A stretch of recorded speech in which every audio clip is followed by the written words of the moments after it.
The four young travelers went to the trash moon and realized what the problem was. There were no recycle bins.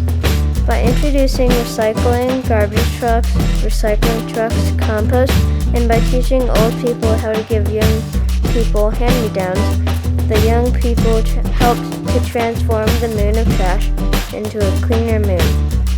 The young travelers made a special factory using the newest technology that converted all trash to fuel for space travel. The remaining trash was sent into space with the evil trash lords and all their babies.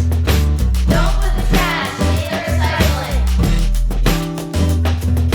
Don't put recycling in the trash.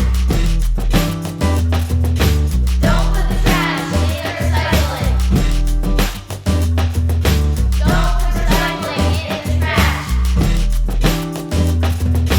Four young travelers and their two wise guys traveled to the moon where the trash resides. They gathered up the trash and they threw it in space. Now we can be rid of all of the waste.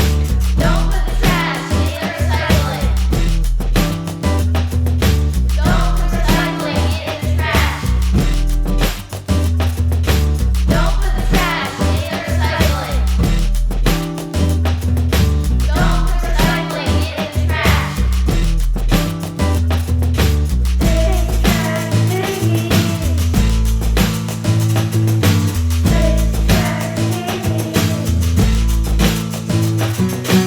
Four young travelers made a real good plan. A factory that can form garbage from the can. The trash can be repurposed to make fuel for trucks. The remaining trash people lost the trash battle. Don't